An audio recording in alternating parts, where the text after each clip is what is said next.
Welcome to Global Media Network, LLC. Passionate World Talk Radio is a wholly owned subsidiary of GMN, LLC. Our motto is educate, enlighten, entertain. And today on Lest We Forget Historical, one of our hosts, Lisa Skinner, will be introducing our guest for today. Hi, everybody. Welcome back to another episode of Lest We Forget Historical. And yes, we do have a very special guest with us today. His name is Jeff Rice. And let me give you his backstory. He is the founder and director of the company called A+, which is Personalized Learning Network Association, a statewide membership association whose mission is to advance the flex-based personalized learning education model and to support schools that provide a personalized education for their enrolled students. Now in its 22nd year, the A+ network is comprised of more than 90 personalized learning public charter schools that collectively serve more than 90,000 kindergarten through 12th grade students in 56 of the 58 counties in California. Jeff has also been the longest standing member of the California Charter Schools Association, CCSA, member council, having served on it since 2004. Welcome to the show, Jeff. We are so happy that you could be here with us today. We are really looking forward to learning a little bit more about A+ and what the inspiration was behind the founding of this organization. Now, I want to ask you a question. So I am one of the baby boomers, and I think all of us here fit into that bucket. And I have to say that I came up through the ranks of the public school system in California. And during the time that I was going through the public school system, if I'm not mistaken, and you can correct me if I'm wrong, I believe that the public school system in the state of California at the time was rated one of the highest in the country. And then I raised two kids who came up through the public school system, except for junior high. I sent them to a private school. And I believe very sincerely that I received a pretty decent education coming up through the public school system. Watching my kids and parenting my kids while they were coming up through the public school system, I think they also got a decent education, although the school system was not ranked as high for them during their tenure as it was when I was coming up through the public school system. I think things have changed dramatically. And of course, it varies state to state, but if I'm not mistaken, California's public school system rates pretty low. I don't know if it's quite at the bottom, but it's pretty low from my understanding. So that makes me personally very, very concerned about the future of the kids coming up through our school system. And one of the things that I can say honestly that I've experienced personally for years now is the lack of skills. And I think that a lot of people kind of refer to it as the dumbing down of America. But I personally have seen these kids, they really lack writing skills, reading skills. And, you know, I am just blown away going to a store. And let's say my bill is $8.23, and I give them a $10 bill plus a quarter, and they go into panic mode. We're where's my phone? Where's my phone? Because they don't know how to change that denomination of money.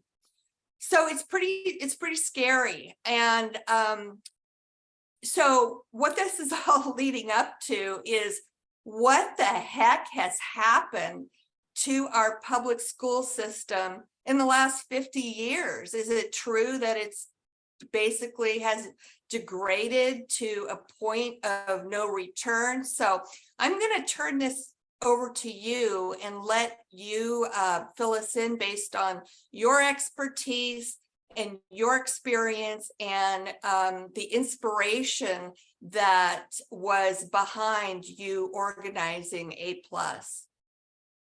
Well, first of all, thank you, Lisa, for that wonderful introduction. And I want to say, first of all, it's an honor and joy to be here and to extend to you all my gratitude for inviting me to be on your show today. You are absolutely correct in your assessment of what has happened to the public school system here in California. We were very fortunate in the 1970s to go to a public school system here in California that ranked among the top 10 in the country. In fact, perhaps even in the top 5. And we have seen over the last half a century here in California, the public school system that was looked upon as a model declined to the point where now it ranks among the bottom 10. And perhaps for a time it was 47th. And it's still among the bottom 10. I'm not positive because we haven't seen the results from the state testing yet for this year, but it could still rank in the bottom 5 as well. And it really is a tragedy because a healthy, robust society, especially a democratic-based society, is founded upon a knowledgeable population, a population that is well educated, a population that engages in its own critical thinking and doesn't simply parrot the talking points of a very polarized country that is dividing us amongst ourselves. And your example, which I have experienced extensively, of a teenager or a young adult aged up to 25 years old can't even in their head do a simple math problem of addition and subtraction. And their reliance on a machine, that in this instance, a cash register, to tell them what the change is. And if you've also had the experience as I have, oftentimes in that instance, you'll give them the $10 bill and they'll punch that in. And then after they punch it in and it says, you owe $1, what was your example? $1.77, My bill $8.23, was $8.23. $8.23, Yeah. and you gave them 10. So that's $10 plus a $1.77. quarter. Well, wait a minute, before you give them the quarter.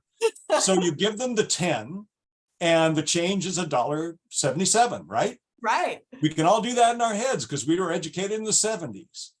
And then you say, oh, wait a minute. I have a quarter in my pocket or in my purse. Totally throws them off. It And does. They that's- don't realize they just owe 2 cents by now, plus the dollar. Well, that's exactly right. They can't do that simple addition problem to add the quarter to the $10 bill and then subtract 1025 or 823 from 1025. And it's a simple problem. And the answer, of course, is $2.02. And I found that I usually have to tell them Yes. what the change is. And they're Yes. like, oh. Yeah, my grandson's freaked out the cashier because we bought something at Kmart or Walmart. And I said, please give this to the cashier. And he says, how much is it again? And she told him. And he looked at her, and 20 seconds later, he said, without missing a beat, you owe my grandma, blah, blah, blah, blah, blah. And the cashier looked at him and she said, "Let me check." And he said, "I already did. I told you how much change you need to give her. Am I right, Grandma?" And I said, "Yes, you're right." And she looked at us and she said, "How do you do that?" And I said, "Well, back in the 50s, when the dinosaurs roamed, I was told to always bring it up to an even number." Hey. Well, we kind of joke about this situation, but it's really It's not funny. The disheartening. It's businesses, very disheartening that this is what truly is happening. I think sounds like we've all experienced this scenario, and I find it just unbelievable And that what's even more troubling is our youth has lost any kind of historical perspective of this country. yes, You might see Facebook posts where they've got an interviewer on the street, and a lot of times it's New York City. Sometimes it's on the beach at Santa Monica, outside of Los Angeles. Sometimes it's in other major cities of this country. And the interviewer has his phone and he's talking to people on the street and asking them basic questions. Who was the first president of the United States? Who named three signers on the Declaration of Independence? Who was the Civil War between? When was this country founded?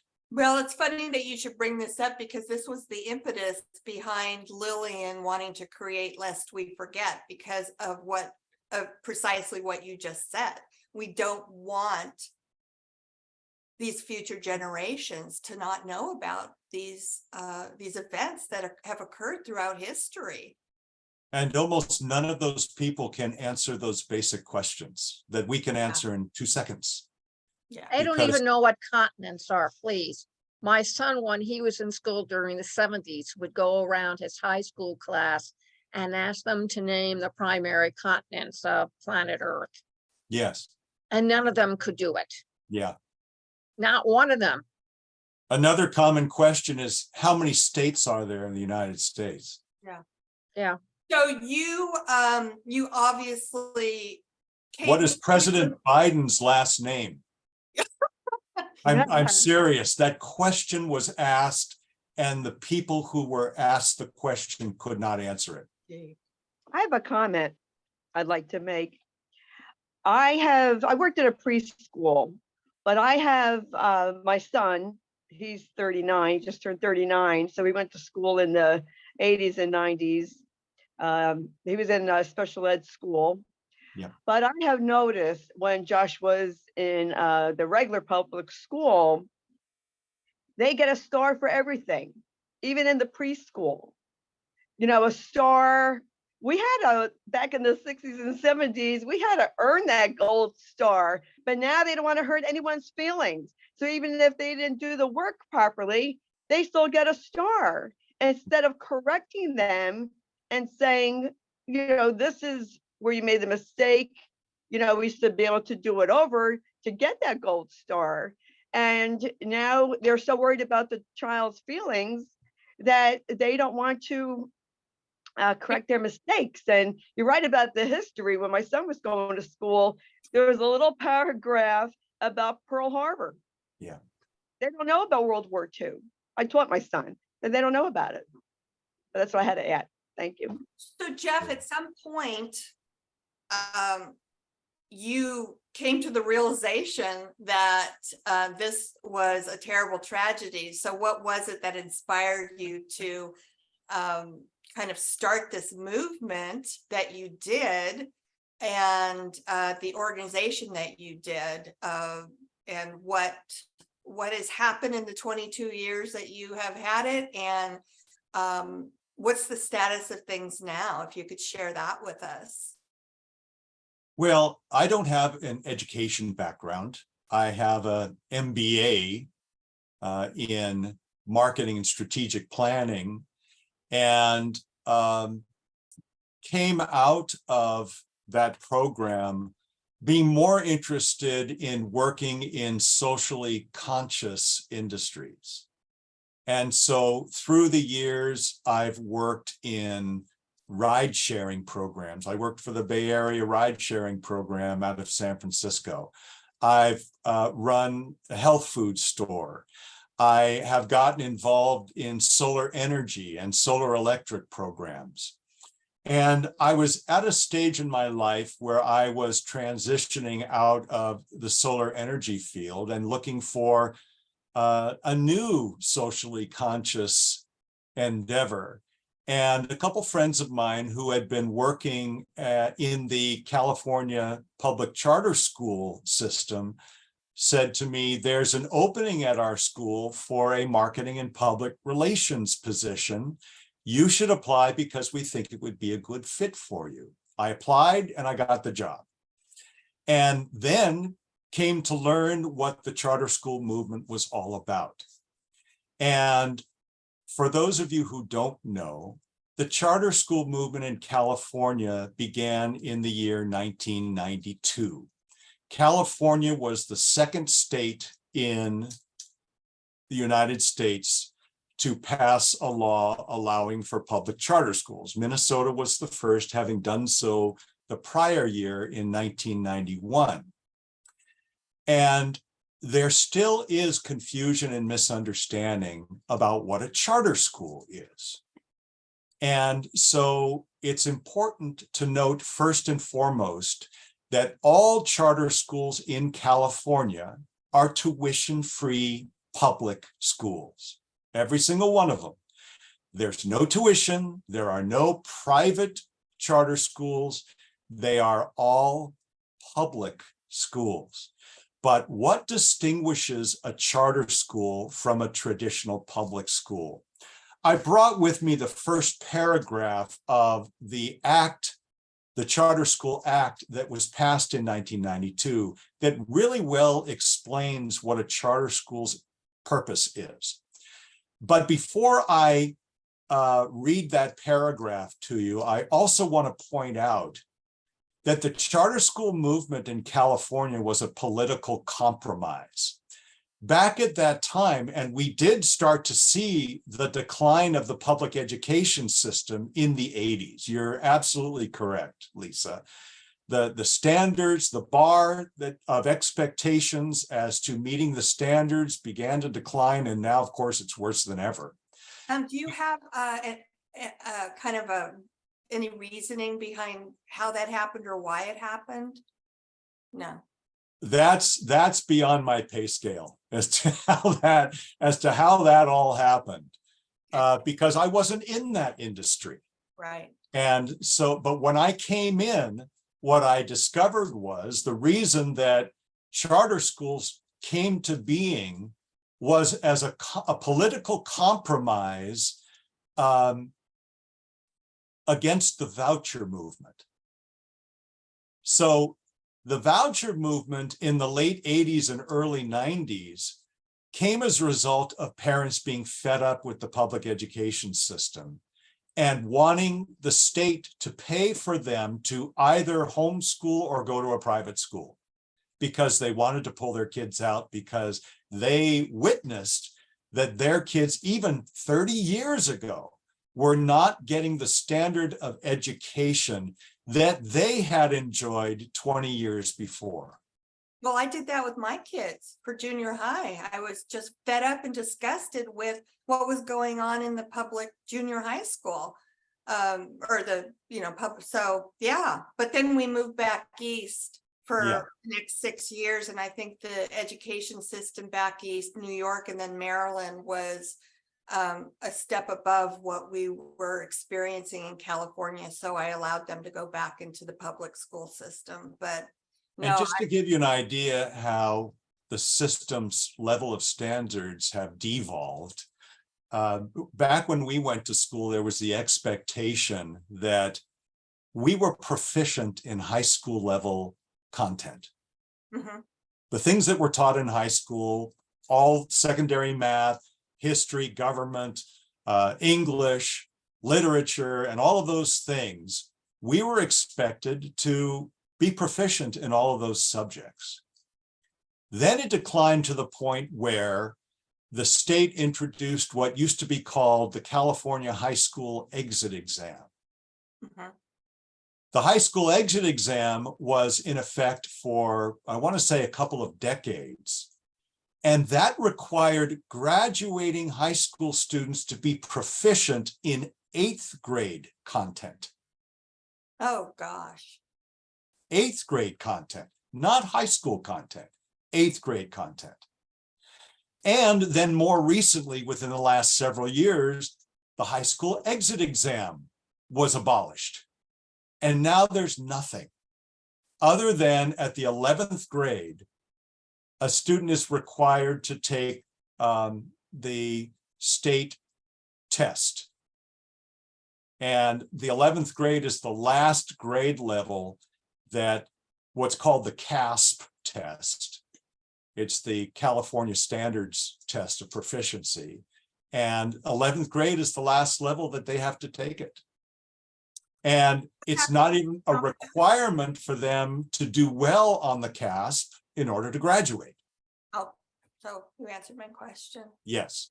There's All no they have to do, There's no consequences of not doing well on the test? there are consequences on the school. Oh, Because if the school doesn't score well on the California dashboard, and a large percentage of the dashboard is made up of or is weighted towards academic achievement results, and then if the school has, they have red, yellow, and green and blue colors to designate how well the school has done in a number of different categories. And if the school scores in the red and yellow, in a lot of those categories, it basically gets some bad marks. In the charter school world, if we fast forward, the charter school could not be renewed because a charter's period usually lasts 5 years.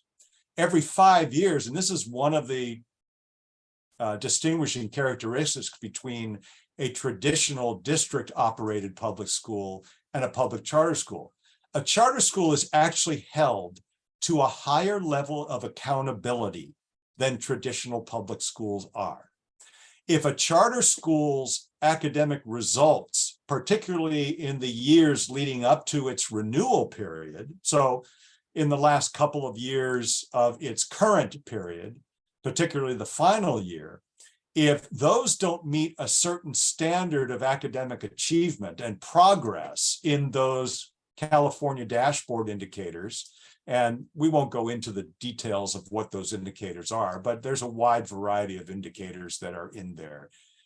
Graduation rates and college and career indicators, and performance, not only school-wide, but for numerically significant subgroups and so on.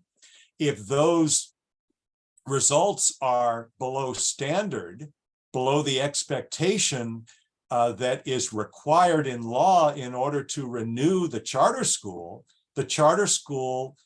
may be non-renewed, and they go out of business.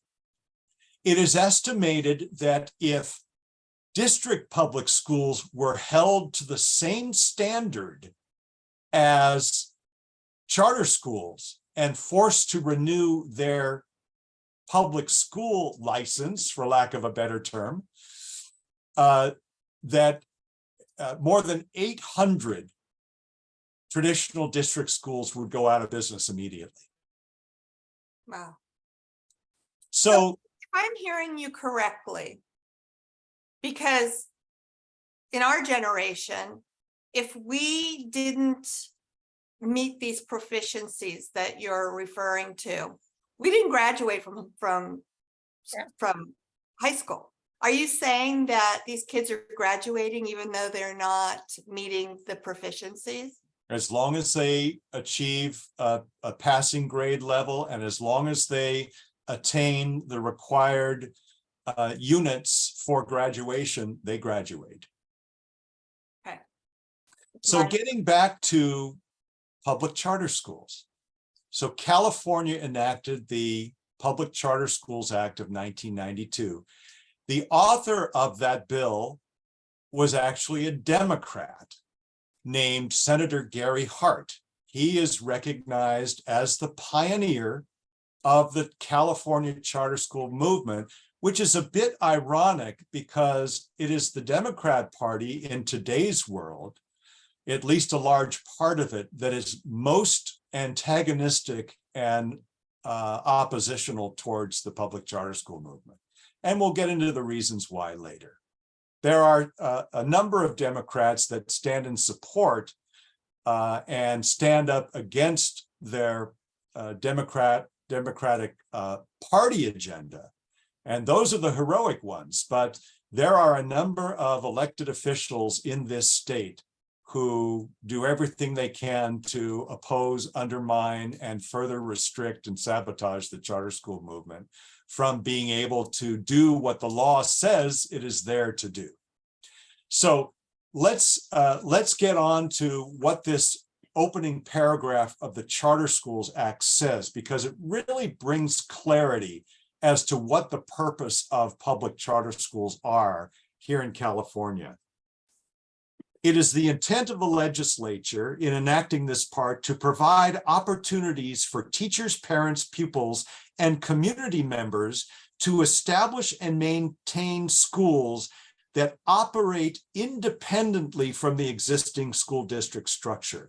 I want to stop there to emphasize that phrase, that operate independently of the existing school district structure.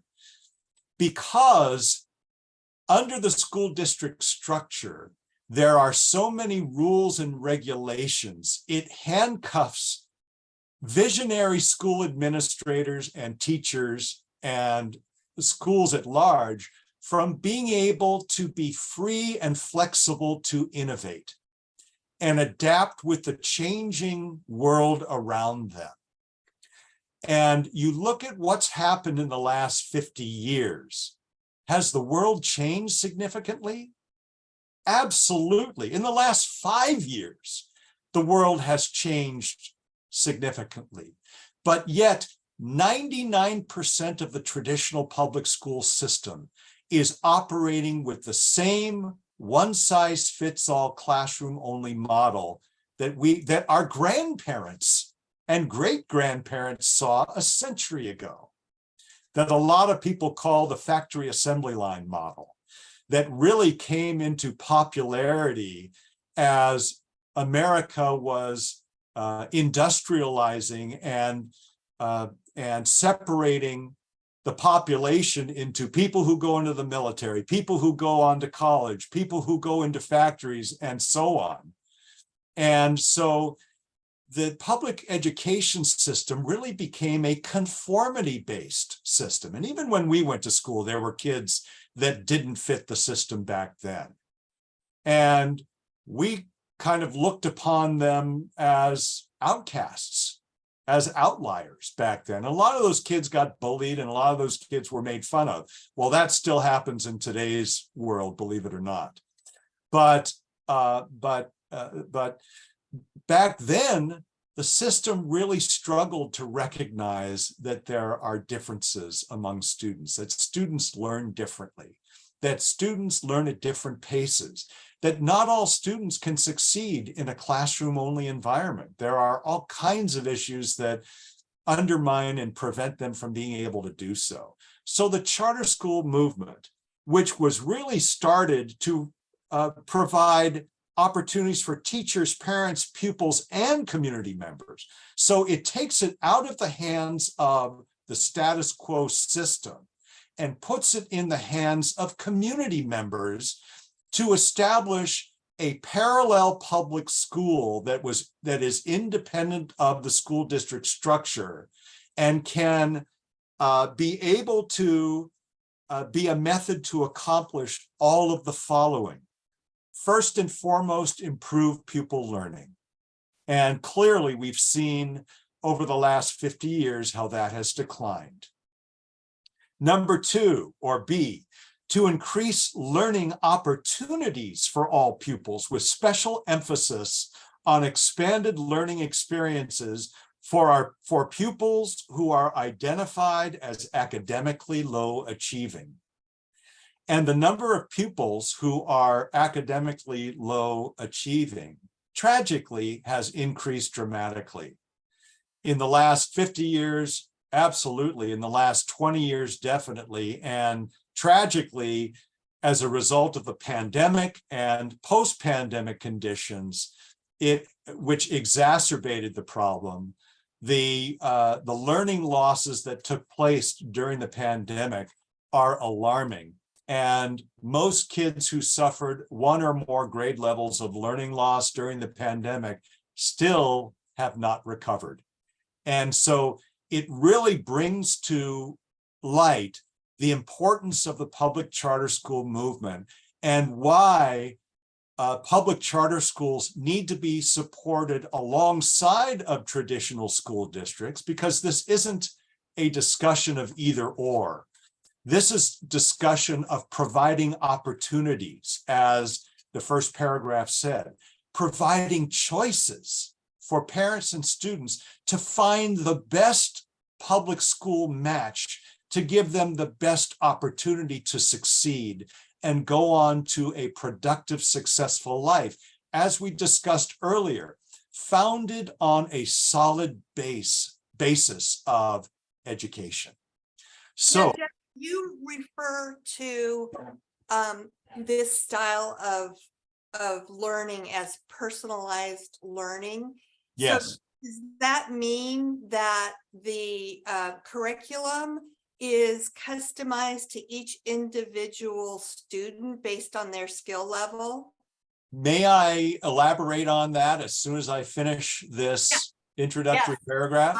Yeah. And then I'll get into why innovation is so important to be afforded to the public charter school movement, because it has been so stifled in the traditional public school system, which is one of the main reasons why charter schools are so important, and one of the main reasons why we were able to innovate with a personalized learning model within the segment of the public charter school movement. So, and that gets right to the third reason, and that is to encourage the use of different and innovative teaching methods. So you segued beautifully into that third point, which, yeah, there you go, yes. And there are three more, so, or excuse me, four more. D is to create new professional opportunities for teachers, including the opportunity to be responsible for the learning program at the school site. I've interviewed hundreds of teachers, and one of the most frustrating things that are common among a lot of classroom-only teachers is they have been stripped of their ability to be classroom decision makers, to do what's best for individual students, to choose a different curriculum for a student who is struggling that might be different from what the rest of the class is learning, to allow a student to go at a different pace on either side, whether a student is learning at a pace that's faster than the rest of the class and is therefore being bored and oftentimes, you know, looks for distractions and is the class clown and does a lot of other things because they're not challenged, they're not engaged.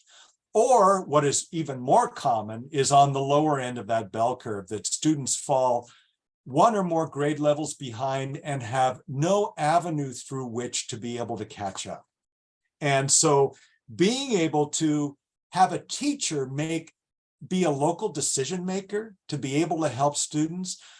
Today's teacher in many instances have had that taken away from them, and they have to follow a very strict predetermined formula, even down to what page in a textbook they have to be on a given school day. And that has really severely harmed the ability of teachers to do what they do best. And that is develop meaningful relationships with the students and that's another problem, oversized classrooms, the students within their classroom environment, and to be able to, in their professional judgment, determine what is best for an individual student that is either struggling or has accelerated and could graduate that grade level in a semester if given the opportunity. Then the next one is provide parents and pupils with expanded choices in the types of educational opportunities that are available within the public school system. And this is where we get to so many students who are struggling in a traditional public school environment that doesn't recognize their individuality, that doesn't recognize their need to learn in a different environment, to choose a different kind of curriculum, to go at a different pace, to address particular learning challenges or learning interests, even things that they are engaged in, things that they aspire to. Those things are never addressed within the confines of a traditional one-size-fits-all classroom. And help schools established under this part to be accountable for meeting measurable pupil outcomes and provide the schools with a method to change from rule-based to performance-based accountability systems. So remember earlier I said that one of the primary destructive forces that undermine traditional public schools, the fact that it's become so rule-based and so rigid, to performance-based removes some of those rules and allows flexibility to innovate and to meet the individual needs of students that cannot be possibly met within the confines of that one-size-fits-all rigid classroom-based model. And finally, to provide rigorous competition within the public school system to stimulate continual improvements in all public schools. This is one that sadly has been underutilized because there's this us versus them mindset and antagonistic view within the public school system that prevents the opportunity for extensive collaboration between public charter schools and traditional public schools. Traditional public schools all too often look at students as their entitlement property, look at their geographical boundaries as kind of their fiefdoms, and that no other schools have the right to come in and offer a better educational program or a different educational program to the students that they believe are their rightful property, and have those students go to another school because that school was not providing them with the services and the educational programs that were a good match for that student to be able to succeed. So charter schools are public schools of choice. And as public schools of choice, students can decide, and their parents can decide, to go to a public charter school instead of their local neighborhood traditional public school if they believe or feel that the student is not receiving the services that are necessary to help that student succeed and go on to a productive, successful life. So within the charter school movement, because of this flexibility and because of the push to innovate, and unfortunately, the traditional school system has not been very receptive to have the charter school movement share those innovations and share those best practices and learn from them and adapt to them and change the way they do things to be more flexible. And if there was one lesson from the pandemic, it's that traditional public schools who during the pandemic were exposed for that rigidity and showed that they could not adapt quickly enough to provide alternative educational avenues, settings, and venues for those students to continue their learning, which was not the case in the public charter school movement. The public charter school movement, because of its flexibility, was able to adapt to the school site closures and provide different types of learning opportunities for those students. Within the personalized learning and independent study charter school segment, we adapted the most quickly because we are at the high end of flexibility. So let's get to what a personalized learning model is. A personalized learning model tailors the learning plan to each individual student's needs. So for those of you who are familiar with special education has that same kind of a program. It's called an IEP, or an individualized education plan, because kids who have special needs or special challenges and who have been assessed and assigned an individualized education plan need to have a program that's really tailored to meet their challenges, meet their needs, and meet their pacing, offer them different kinds of curriculum and so forth.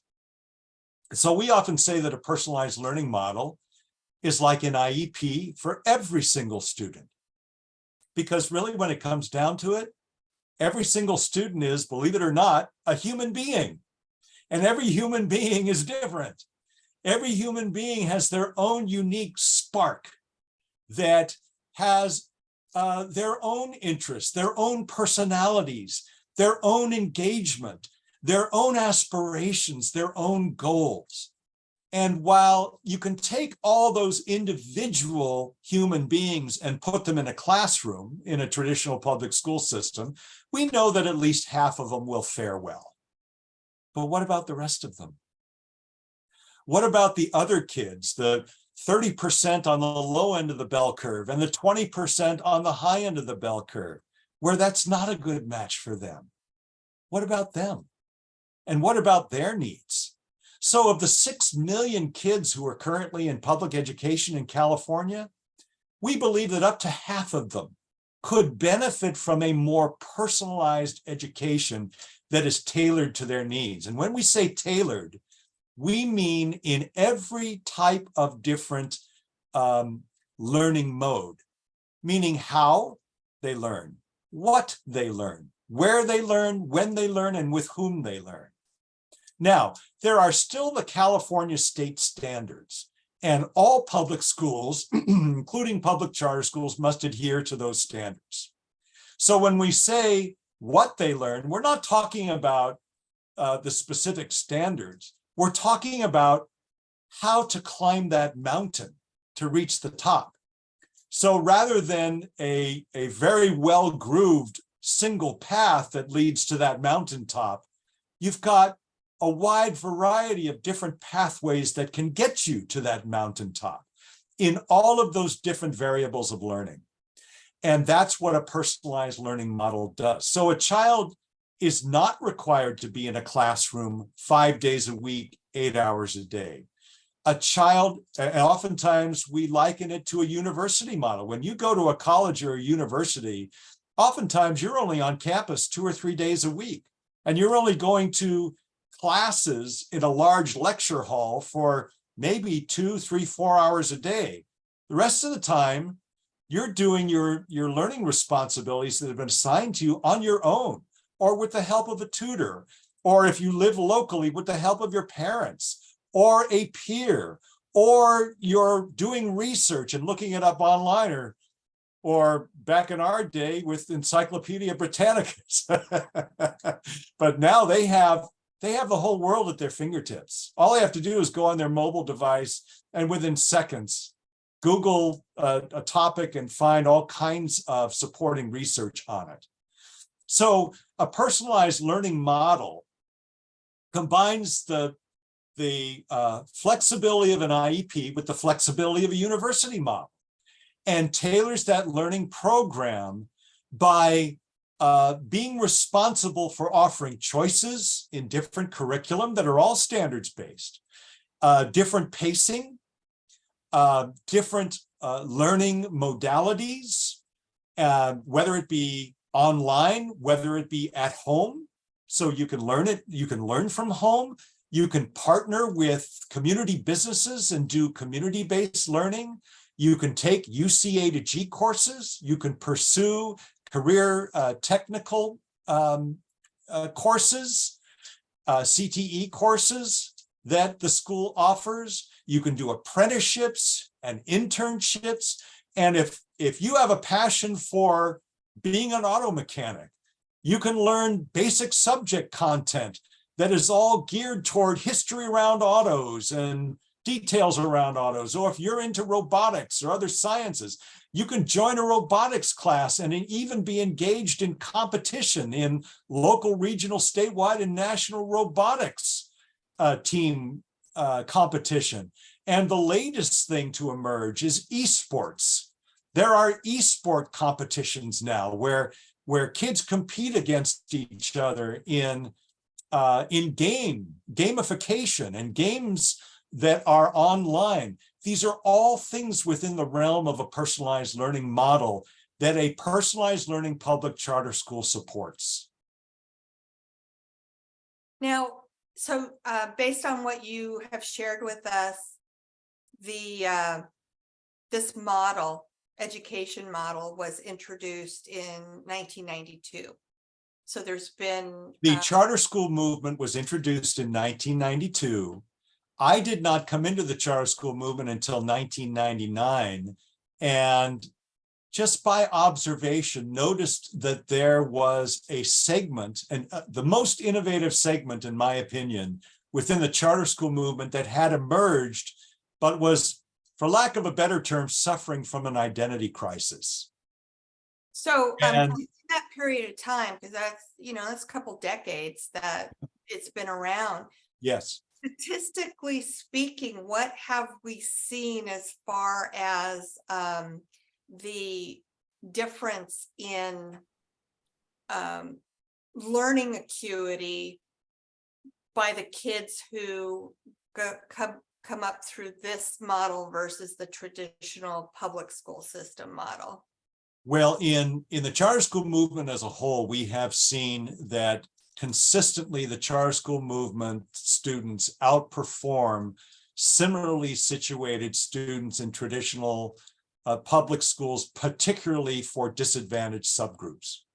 So it sounds like that would be, yeah, I'm not surprised. So socioeconomically disadvantaged students, ethnic minority students, African American, Hispanic, and so forth do better in public charter schools. Special education students and special needs students do better.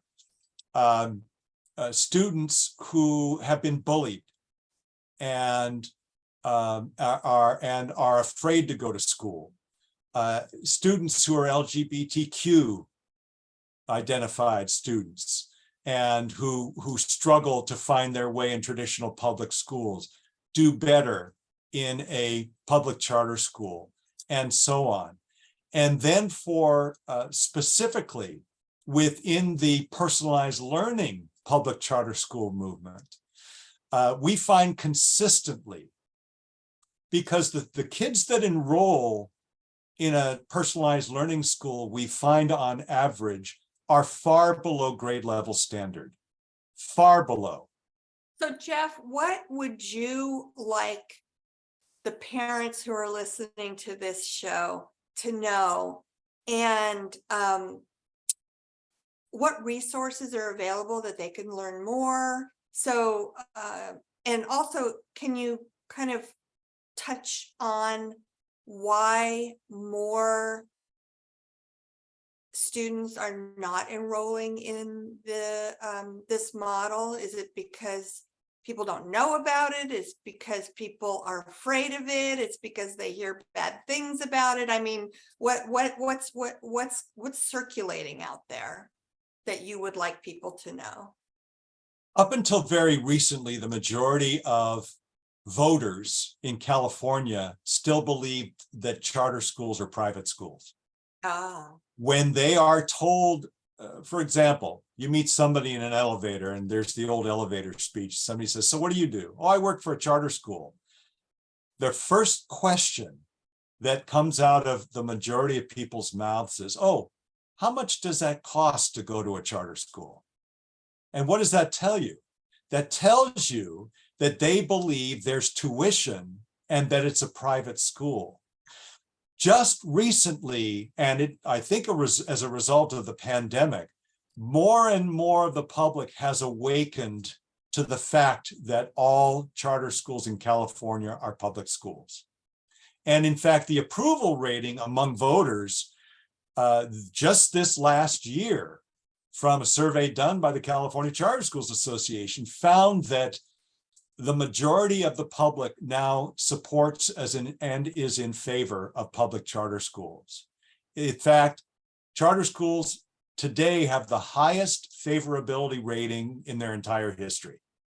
So what I would tell parents is, if you're not happy in the traditional public school, or even in the public charter school you're in, because all public schools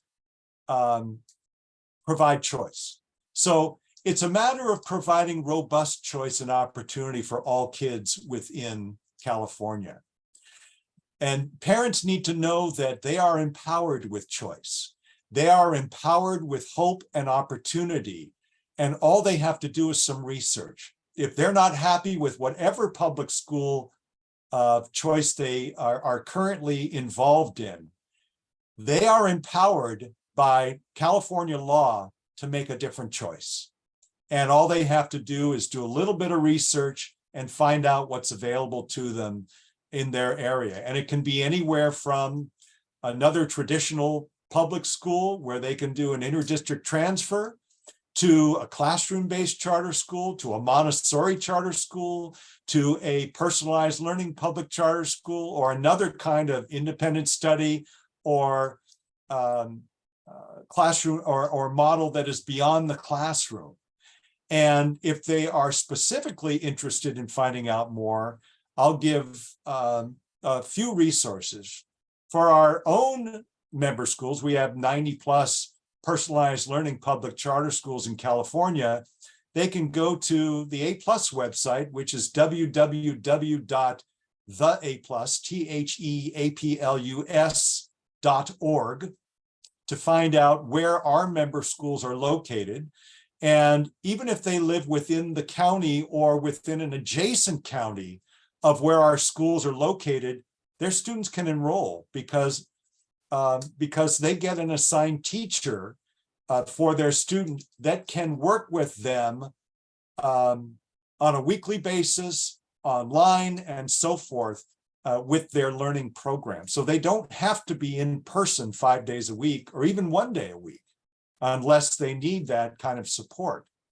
And then to find out about charter schools in general and what other kinds of charter schools are available, they can go to the California Charter Schools Association website, and I believe that's charterassociation.org. I don't have that one in front of me, but it's the California Charter Schools Association, so they can look that up. The California Department of Education also has a section on charter schools and frequently asked questions about charter schools, and also a charter school directory of all the charter schools that are currently operating in California, numbering about 1,300. What if you're not in California? Most states now throughout the country have enacted charter school laws. And what folks should do in other states is to look up their charter school association for their state and to be able to contact them to find out more information about what public charter schools are available to them. Wow, Jeff, this has been unbelievably informative and educational. Betsy or Lillian or both, do you have any questions for Jeff or anything that you'd like to comment on before we say goodbye to our wonderful guest? Yes, I have a question. Yes, Betsy. Jeff, what is a parent What's the process enrolling your child in a charter school? So all charter schools have an enrollment form, and most of those enrollment forms are available on the charter school's website. So they would simply go to that section where the enrollment form is located and fill it out and submit it. Some charter schools have a student capacity. And so if that capacity is attained, then the student would have to go on a wait list and through a lottery drawing as required by the state to see if the space is available, if that student would be able to be drawn to be able to attend that charter school. But in general, as required by law, charter schools must enroll all pupils who wish to attend. So as long as the charter school has room and it's a good match between the charter school's program and the student, that student has the right to attend a public charter school that's best for them. Thank you. Thank you for coming on the show. I learned a lot. Very informative. Yes. You're very welcome. Again, it was an honor for me to join you today. Thank you again for having me. Well, thank you very much for joining it. I found it very interesting. And you sort of answered my question, what the biggest difference between a charter school and a Montessori school is. And the answer is money. They can be quite costly to enroll your son or daughter in. And I think for some kids, putting them in Montessori is a good idea, but I can see where there have been many kids who've graduated from Montessori that were incompetent just as much as the kids walking out of a public school situation. And Lillian, just for clarification, there are both private Montessori and public charter school Montessori schools available. So if somebody wanted to explore the opportunity of going to a Montessori-based school, they could go either to a public charter or a private Montessori. And of course, if it was a public charter Montessori school, there is no cost, there is no tuition. Only in the private Montessori program would there be a corresponding tuition. Jeff, I That's have good to one know. last question for Sure. you, if nobody else does. I'm curious whether when a parent enrolls their child into a charter school model environment, are the parents asked to make any kind of a commitment or contract or anything like that to be involved? I mean, I remember when my kids were growing up, I remember having to sign a statement saying that I would read with my kids for a minimum of 15 minutes a night. And they held us to that. And I know that those things don't, or I'm assuming those things really don't exist anymore in the public school system, but do they ask parents for any type of involvement, commitment to ensure the success of the students with their learning process? Well, in a personalized learning public charter school environment, it is almost essential I believe a parent is involved in their child's learning. In fact, they all personalized learning public charter schools fall under independent study, which requires that a written agreement either per semester or per school year be signed by the parent, the pupil, the supervising teacher, and if the child has a special education program, by the special education teacher. So the parent takes a more active role by choice to be involved in their child's education. And one of the unique attributes of the personalized learning model is more parent involvement and the collaborative partnership that is developed in coordinating and developing a personalized learning plan for the student between the assigned teacher, the parent, the student themselves, and other expertise within the school. We often use the analogy that it's like taking a student from the back seat of the car when they're paying no attention to where the driver's going to get from point A to point B and putting them in the driver's seat and saying, okay, you're now responsible for getting to point B. Well, that student now suddenly becomes engaged and is paying a lot more attention to where they're going and how they're getting there. And that's what happens in a personalized learning model. Students become more engaged, parents become more engaged, and teachers become the decision makers to guide a student to success along with the parents. Does that commitment scare families away from going through this type of program? If a family is not well suited to take on that responsibility, then it's not a good match for them. Yeah, that makes sense. And it's not well suited for everybody. That's why choice is so important. Yeah. That's why we need to have a robust array of options available.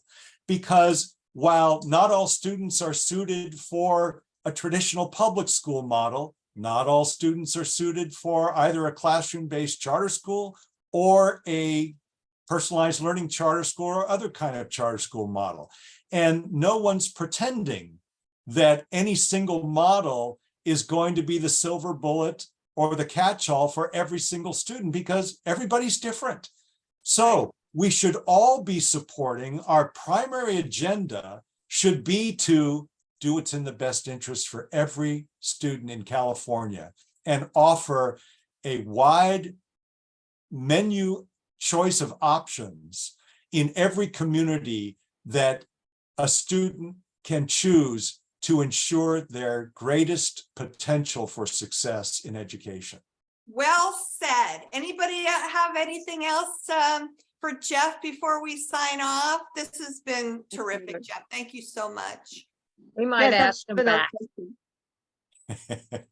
Okay, Jeff, why don't you provide an email, a business email, where parents or educators can reach you in California? We do have a very large audience in California that listens to our programs. Here's the chat. Okay.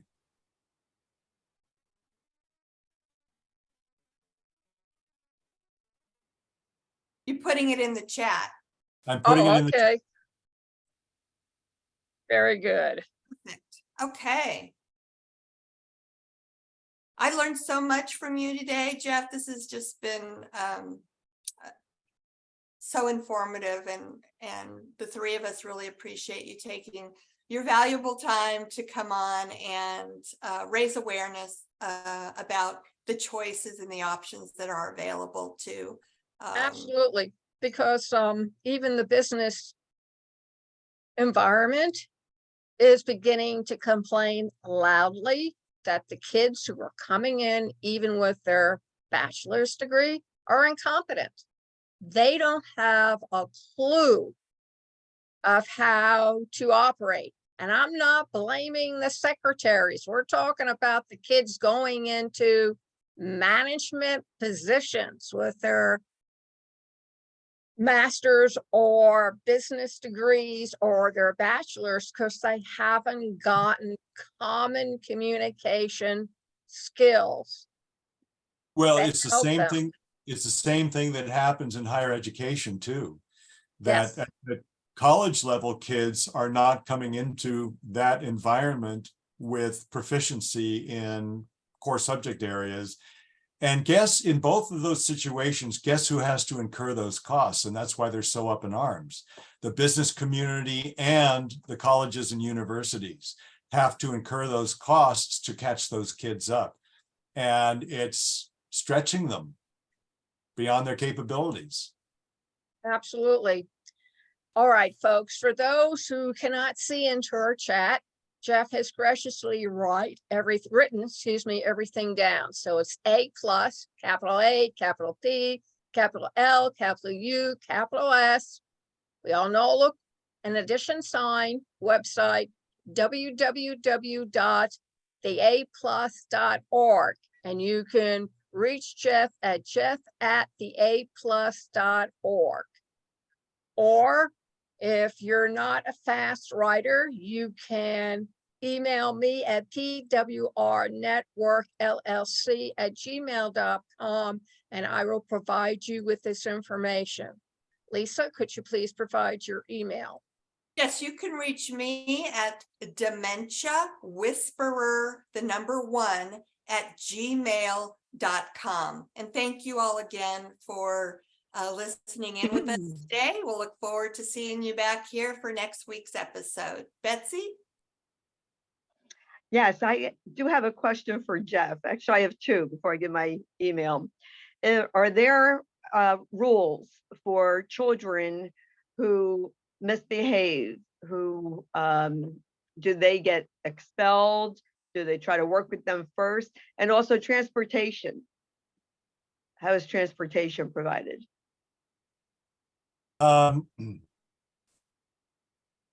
First of all, rules. Yes, there are rules that are there for appropriate behavior. That is, there are rules that are mandated by the state with regard to truancy, with regard to expulsion, and so forth. And there are also rules that are established by policy at the school level. So that answers that question. And so students are required in all those situations to abide by those rules, or there are consequences that are established. By the way, I'm putting in the chat also the California Charter Schools Association website, which is ccsa.org. In the case of transportation, for a classroom-based charter school model, yes, transportation is frequently provided by the public charter school, just as it is for a traditional site-based charter school. In a personalized learning type of public charter school, where some schools don't have school facilities and others do, it varies. And so in urban areas, oftentimes those kinds of schools, especially who are working with disadvantaged kids, will utilize public bus systems and so forth, and establish facilities that are located close to bus routes.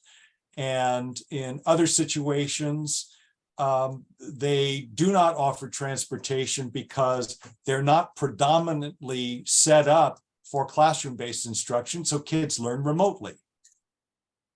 Okay, thank you. My email is Sloan, SLOAN, Betsy, BETSY 31 @gmail.com. Thank you again, Jeff, for coming on. I learned so much.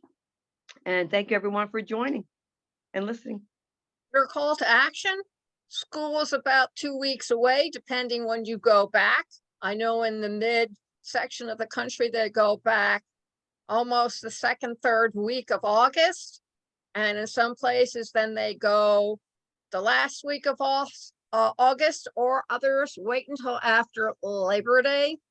But this is a good time for you to decide how you want your son, daughter, niece, or nephew to be educated this year, and to get a really good education.